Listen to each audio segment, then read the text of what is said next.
Assalamualaikum warahmatullahi wabarakatuh. Waalaikumsalam warahmatullahi wabarakatuh. Ustadz, suami ana jika tidur suka buat pulau di bantalnya, atau dalam diksi lain huruf I, huruf L, huruf E, dan Ro. Ya, aman ya. Dan itu bau menurut ana. Terkadang ana suka memilih bantal agar tidak tertukar dengan bantal suami sebelum tidur. Dan suami ana tahu kelakuan ana sebelum tidur itu, dan dia memakluminya. Tapi ketika ia tahu pertama kali perbuatan ana tersebut, ia sedikit agak kecewa dan berkata, "Ya Allah, kamu segitunya ya sama aku." Karena ana suka mual jika mencium bau ILE roknya. Apakah ana zalim memperlakukan suami ana seperti itu? Meski suami ana sudah ikhlas dengan kebiasaan ana tersebut karena tidak tahan bau ILE dan roknya. Jazakallahu khairan. Ya, terima kasih atas pertanyaannya. Yang pertama, selamat datang dalam kehidupan rumah tangga. Bayangkan, pulau dalam sebuah bantal saja bisa membuat masalah. Itu baru pulau. Untuk istrinya, kalau bisa tidak merespon demikian, itu lebih baik, dan itulah sunnah Nabi Shallallahu Alaihi Wasallam. Masih ingat nggak hadis surat Imam Hakim, hadirin? Hadis surat Imam Hakim, Nabi SAW mengatakan haqquz zauj ala zaujah, hak suami yang wajib ditunaikan oleh istrinya, anlau kanat bihi qarhah, apabila suami memiliki luka yang masih basah, dalam riwayat luka yang bernanah, falahasatha,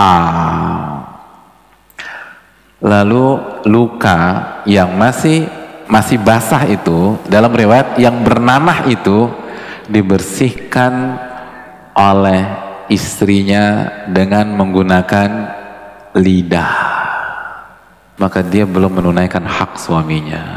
Nggak ada yang perlu anda banggakan gitu loh, itu belum menunaikan hak suami.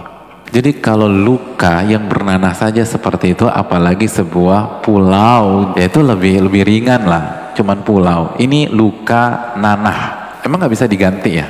Nggak bisa, artinya bantal suami itu diganti sebelum tidur, pas suami ke kantor terus ganti dengan, oh itu kali ya, artinya pulaunya itu mungkin tembus kali ya, sampai ke kedalaman tanah berapa puluh meter ya. Jadi walaupun sarungnya diganti, tetap aja bantalnya bau ya. Iya ya, saya bisa. Sekarang saya bisa mengerti ya. Sekarang saya bisa mengerti. Tapi tetap itu nggak lebih parah dari nanah, nggak lebih parah dari nanah aja demikian.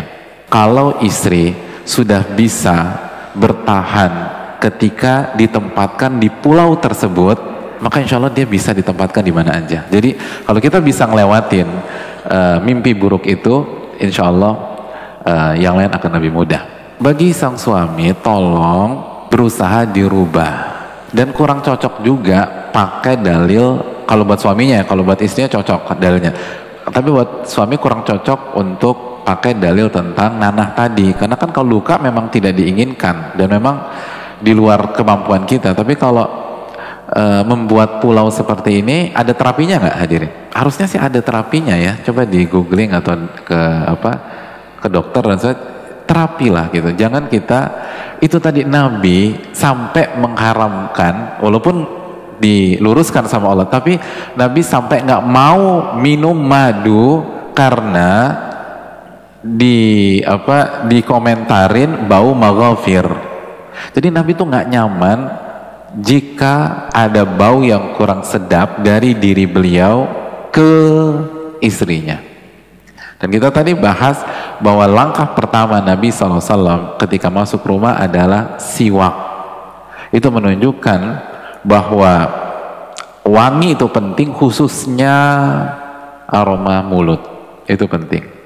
Jadi tolong dijaga buat yang cowok-cowok atau buat yang para suami. Itu penting. Kalau niat kita mengikuti sunnah Nabi, ini hal yang harus kita prioritaskan.